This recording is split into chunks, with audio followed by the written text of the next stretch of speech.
네, 오늘 우리 함께 보실 말씀은 데살로니가전서 3장 7절에서 13절입니다. 신약성경 데살로니가전서 3장 7절에서 13절. 제가 가진 책으로 신약성경 331쪽입니다.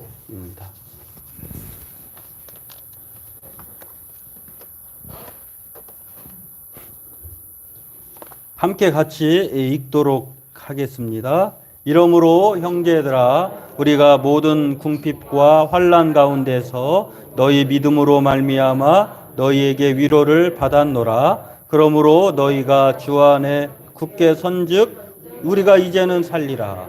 우리가 우리 하나님 앞에서 너희로 말미암아 모든 기쁨으로 기뻐하니 너희를 위하여 능히 어떠한 감사로 하나님께 보답할까? 주야로 심히 간구함은 너희 얼굴을 보고 너희 믿음이 부족한 것을 보충하려 함이라. 아멘.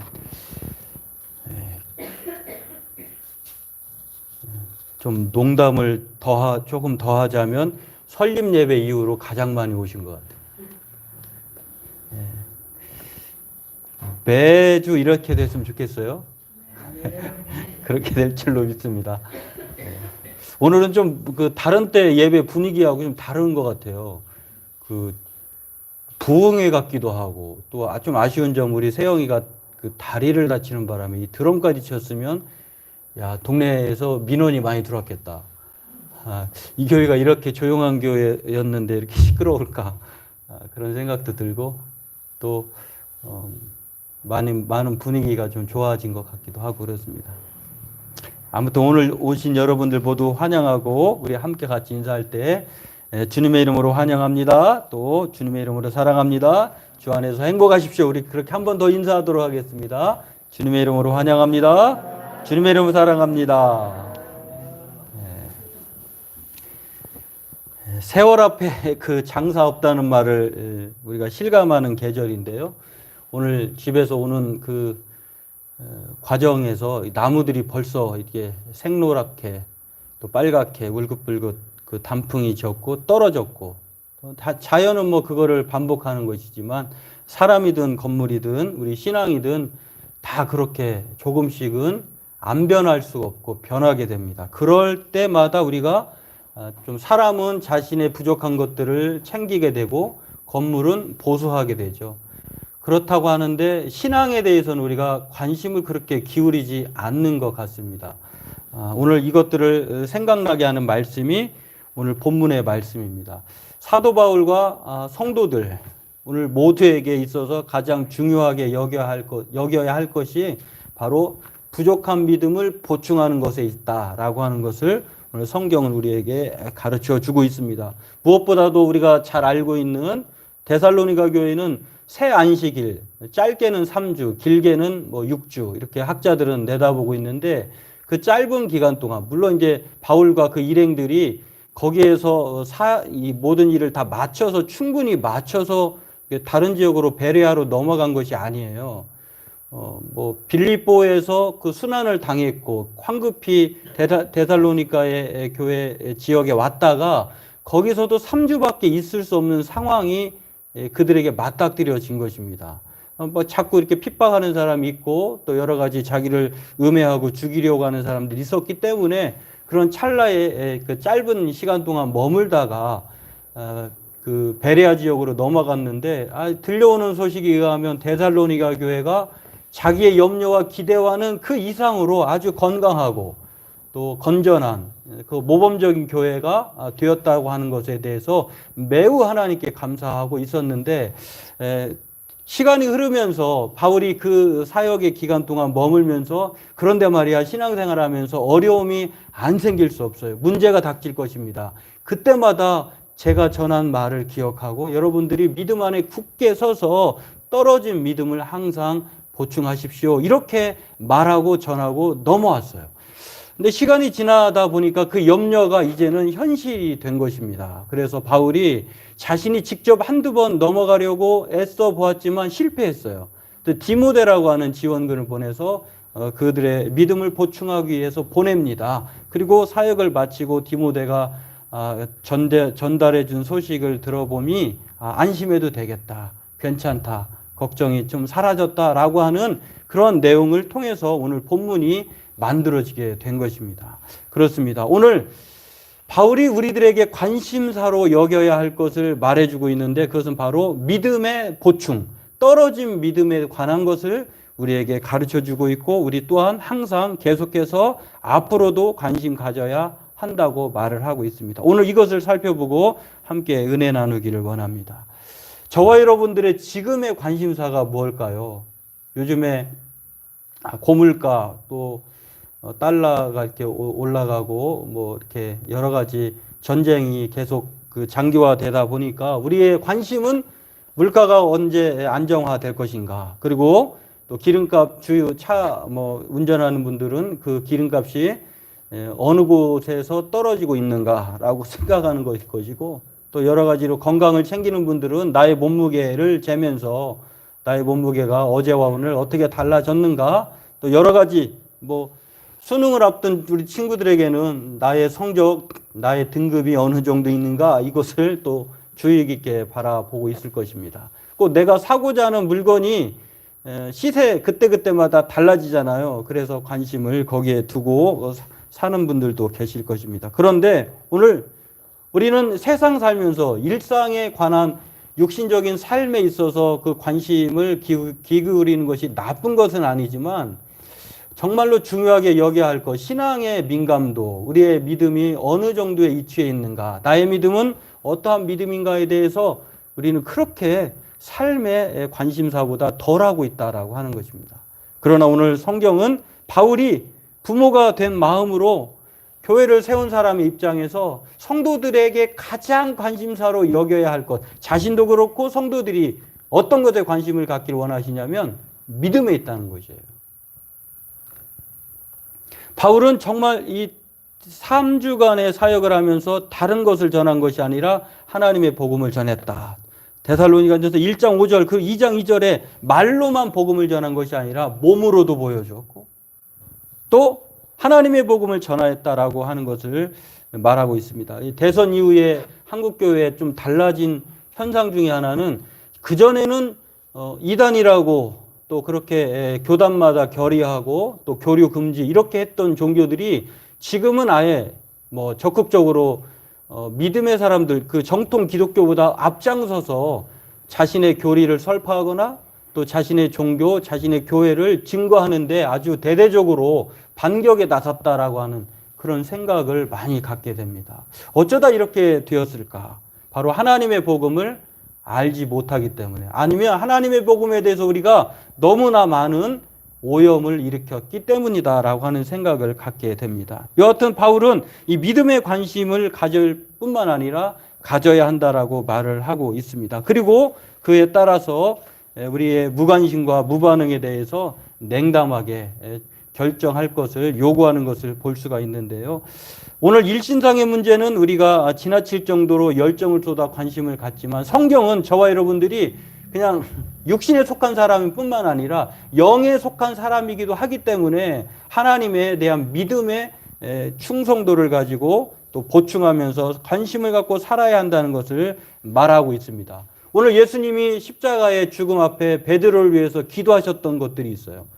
누가복음 22장 32절에 보면 PPT에도 나와 있는데 보면 그의 믿음이 떨어지지 않게 그 사탄이 까부를 때에 사탄에 휘둘리지 않도록 그의 믿음이 떨어지지 않도록 예수님은 기도하였다라고 말씀을 합니다. 그 정도로 예수님도 믿음에 떨어지는 것에 대해서 흔들리는 것에 대해서 걱정하고 있었다는 것입니다.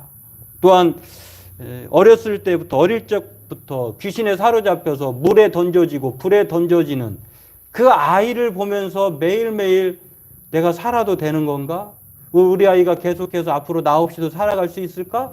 그런 마음 졸이면서 살아갔던 아버지가 있었는데요. 제자들에게 고쳐달라고 기도해달라고 했지만 제자들은 못 고쳤어요. 그리고 그 아이를 예수님에게 데려오면서 예수님께 이렇게 말을 해요. 그 부모의 심정이 그런 거예요.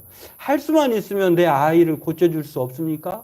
라고 그렇게 말을 했을 때 예수님이 이렇게 말씀하셨어요. 할 수 있거든이 무슨 말이냐. 믿는 자에게는 능히 하지 못할 일이 없다. 그러니까 자신이 우리가 할 수 있다는 것이 아니라 그것을 감당하는 예수님을 통해서 말을 하는 거예요. 예수님이 하신 말이에요. 그러니까 우리가 가끔 혼동할 때가 있는데 우리는 슈퍼맨처럼 믿는 자는 아프지도 않고 전지전능하고 모든 것을 할 수 있다라고 그런 불가항력적인 믿음을 갖는 것은 좋은데 사실은 우리는 그럴 능력이 없어요. 우리에게는 없고 오직 우리가 믿는 하나님에게 믿는 예수님에게 있다는 것을 말씀하면서 오늘 성경에 예수님은 그렇게 말을 합니다. 자신의 믿음 없는 것을 도와주소서라고 그렇게 말을 하면서 믿는 자에게는 능치 못할 일이 없다. 이렇게 믿음이 병을 고친다라고 하는 것들을 가르쳐 주었던 것을 마가복음 9장 23절 24절에 알 수가 있습니다. 그리고 예수님께서 오늘 사도 바울이 또한 뭐라고 말을 하냐면요. 본문의 8절에 이렇게 말합니다. 그러므로 너희가 주 안에 굳게 선즉 이제는 살리라. 믿는 것이 사는 것이라는 거예요.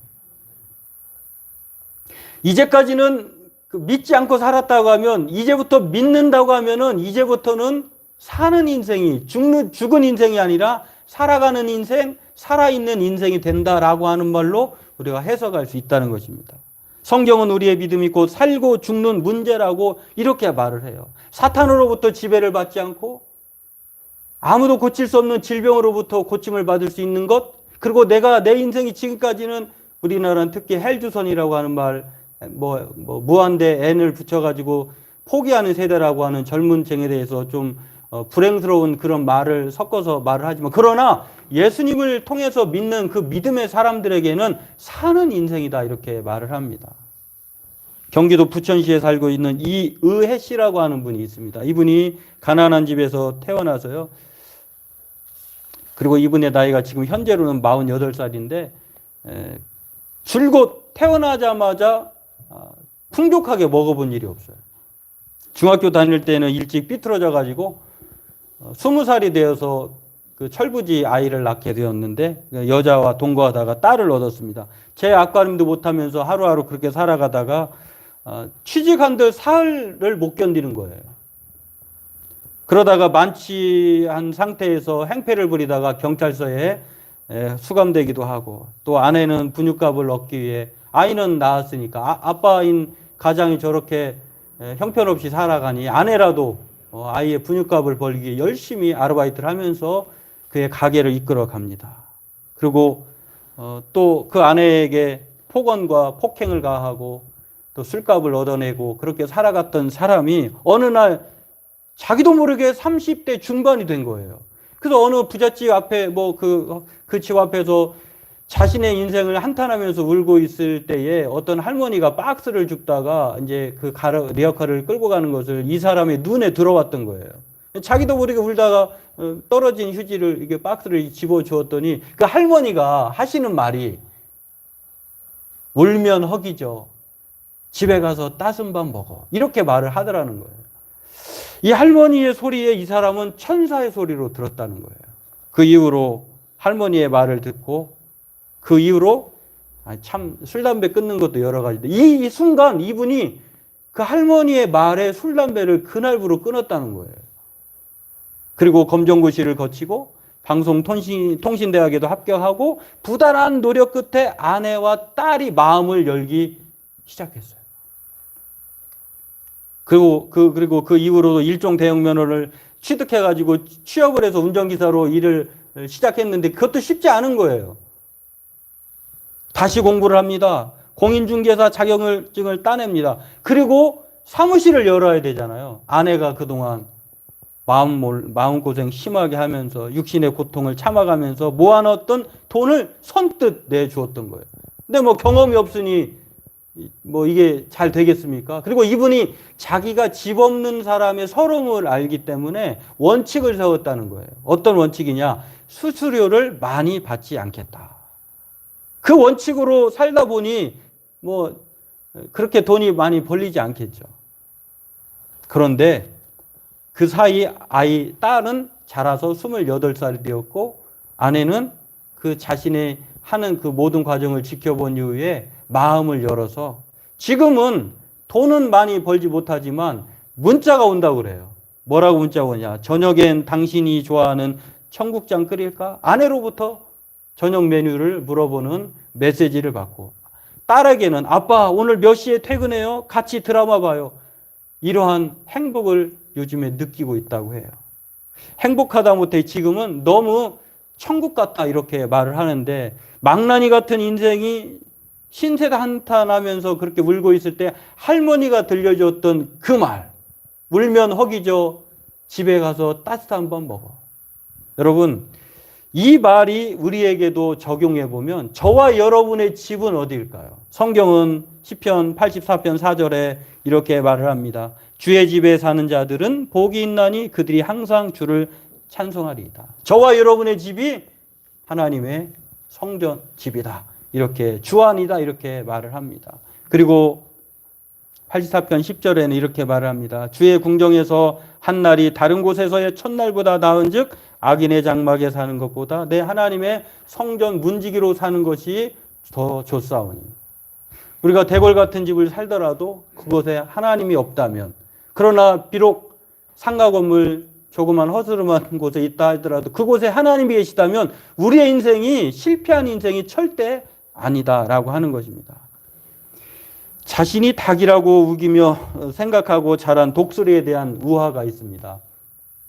어느 날 독수리 그 둥지에서 알이 떨어진 거예요. 새끼가 떨어진 거예요. 그 새끼를 주워다가 닭을 사육하는 사육사가 닭장에다가 닭과 함께 어우러지게 살게 한 거예요. 그래서 그렇게 키웠는데요. 한 동물 연구가가 이 사연을 듣고 이 사육하는 사람에게 닭으로 변한 독수리를 농장에서 보고 싶어서 찾아온 것입니다. 독수리가 하늘의 왕이라는 건 누구나 다 아는 사실인데, 아니 독수리가 하늘이 아닌 닭장에서 닭들과 어울려서 땅을 쳐다보면서 주인이 던져주는 그 모이만 쪼아먹고 있는 그걸 보니 이 동물 연구가가 한심한 거예요. 그래서 독수리를 들어 닭장을 둘러보게 하고 날아라 독수라 이렇게 해도 날지를 않는 거예요. 독수리가 그 말을 듣고서 날아라 독수라 이렇게 말하는 그 동물 연구가도 보고, 또 농장 주인도 보고, 또 땅에 함께 어우러져 살았던 그 닭장의 닭들을 보니 날 수가 없는 거예요. 그래서 한 번만 동물 연구가가 이 사육사에게 부탁을 합니다. 여기 말고 저 산기슭에 가서 독수리에게 날아라 외쳐보시고 한 번만 딱 해봅시다. 그러면 독수리가 그 독수리의 그 원래 가졌던 그 습성을 따라서 하늘을 날아갈 것입니다. 독수리는 그렇게 해서 산기슭에 농장 주인과 함께 올라갑니다. 그리고 아니나 다를까 독수리를 힘차게 날아보려고 했는데요. 이제는 보일 것이 없는 거예요. 하늘밖에 보이질 않아요. 독수리가 커다란 몸을 곧게 하고 거대한 날개를 핍니다. 그리고 천천히 움직이다가 이제 더해져가는 소리를 듣고 아주 유유자적으로 하늘을 높이 더 나르고 바람을 가르면서 독수리가 전에 가지지 못했던 야성을 회복합니다. 오늘 이 독수리의 운명을 타고난 사람이 바로 누구냐? 저와 여러분이라는 거예요. 성경은 우리에게 그렇게 말합니다. 예수님을 믿음으로 말미암아 저와 여러분들이 하나님의 자녀가 되는 권세를 가졌다 이렇게 말씀했어요. 저와 여러분은 땅의 자녀가 아니라 하나님의 자녀, 하늘의 자녀예요. 독수리 같은 존재다라고 하는 것입니다. 오늘 2022년도에 그 우리 교회 표어를 기억하자마자 2023년이 다가왔는데요. 달력이 벌써 나왔어요. 내년도에 우리 교회 소망은, 표어는 시편 43편 5절 너는 하나님께 소망을 두라라고 이렇게 정했는데요. 큰 의미는 없지만 그래도 우리가 한 해 한 해 살아가면서 하나님께 소망을 두었으면 하는 마음을 갖고자 하는데, 2022년도는 코로나로 우리가 많이 지쳤잖아요. 그래서 우리를 새롭게 해달라라고 하는 말로 시편 103편 5절을 우리가 주제로 우리 교회 표어를 정했는데, 거기에 그 말이 나와요.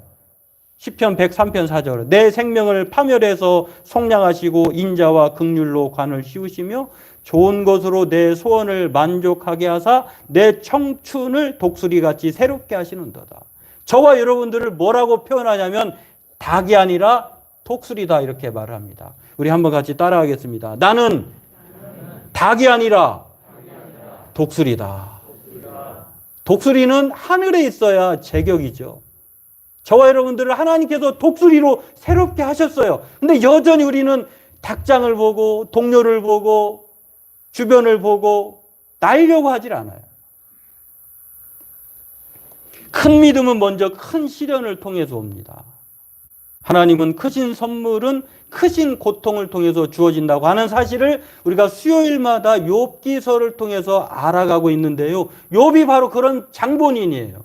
욥은 엄청난 부자였어요. 소유물을 다 하나님께 제소하는 바람에 믿음의 시련을 당하고 다 하루아침에 날려버립니다. 그리고 자신의 건강까지도 잃었는데요. 욥이 그 큰 시련을 통해서 위대한 고백을 합니다. 욥기 23편 10절에 이렇게 말을 합니다. 나의 가는 길을 오직 그가 아시나니 그가 나를 단련하신 후에는 내가 정금같이 나오리라. 하나님에 대한 믿음을 포기하지 않았다는 것입니다. 야고보서 5장 11절은 이런 욥의 믿음을 이렇게 말을 합니다. 보라, 인내하는 자를 우리가 복되다다 하나니 너희가 욥의 인내를 들었고 주께서 주신 결말을 보았거니와 주는 가장 자비하고 긍휼을 여기시는 이시니라. 믿음으로 사는 사람의 결말이 어떤 것인지를 욥을 통해서 알라는 거예요. 욥의 결말 우리가 잘 아시잖아요. 욥기서 42장에 잃었던 모든 아들을 회복했고요. 전에 가졌던 모든 소유물의 2배가 되었어요. 물론 그것을 말하는 것이 욥기서는 주제가 아니지만 하나님에 대한 의이지만 하나님의 절대 주권이지만 하나님을 믿는 사람에게 하나님께서 살아가게 하신다는 것입니다. 오늘 바울은 굳게 서는 믿음 문제, 믿음 보충에 대해 우리가 전념하기를 원해요. 그 말을 데살로니가서 2장 17절에 이렇게 말을 하고 있는데요. 내가 너희의 얼굴을 보기를 열정으로 더욱 힘썼다. 이렇게 말을 했어요. 성도들이 믿음이 성장하기만 한다면 이 수고를 아끼지 않았다는 거예요. 힘썼다고 하는 말은요. 헬라어 단어를 보니까 부지런히 애쓰다, 열심을 다하다 이런 뜻이에요. 믿음의 보충을 위해서 열심을 다했다는 거예요. 그리고 오늘 읽진 않았습니다만 3장 1절 말씀에 보면 거기에 참다 못해라고 하는 말이 나와요. 우리가 참다 못해 여기서만 아데나만 머물게 있기를 좋게 생각하고 이제 복음을 전하는 하나님의 일꾼인 디모데를 보냈지 않느냐라고 말하는 것을 볼 수 있는데 참다 못하는 것은 내 믿음이 떨어지는 것, 타인의 믿음이 떨어지는 것을 참지 말아야 한다는 뜻이에요.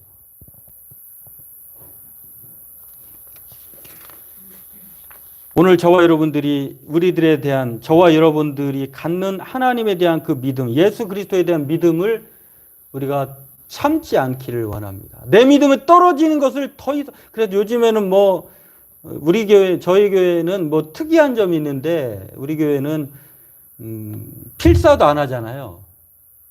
왜 이렇게 손 아프게 그걸 써? 그냥 차라리 읽고 묵상하지. 이렇게 생각할 때도 있는데, 어떤 사람은 자신의 믿음이 떨어지는 것을 쓰면서 암기하면서 말하는 그런 좋은 방법을 택하기도 해요. 그 나쁜 건 아니라고 봐요. 어떤 사람은 좋은 설교자, 요즘 유튜브 방송 많잖아요. 지난주에 어떤 그 청년이 저에게 이 교회 괜찮아요? 물어봐서 큰일 난다. 크다고 좋은 게가 아니고 클수록 위험 부담이 더 있을 수 있어요. 이단이다. 거기 큰일 난다. 그 사이트 어떤 사이트 괜찮아요? 그거 괜찮다? 잘못됐다. 제가 가르쳐 줬어요.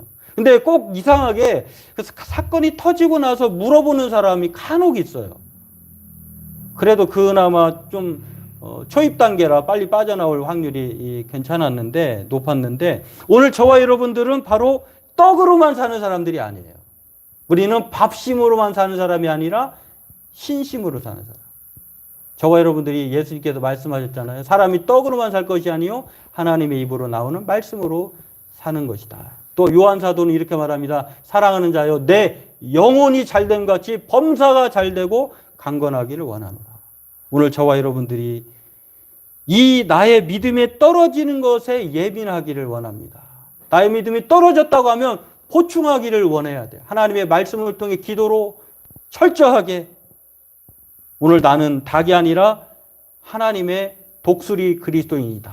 나는 땅을 쳐다보며 사는 것이 아니라 하늘을 나는 하나님의 사람이다. 라고 하는 것들을 생각하면서 날마다 하나님 앞에 믿음으로 사는, 믿음의 보충을 하면서 살아가는 평생에 좋은 것을 하나님께서 채워주시는 그러한 믿음으로 살기 주의 이름으로 축원합니다.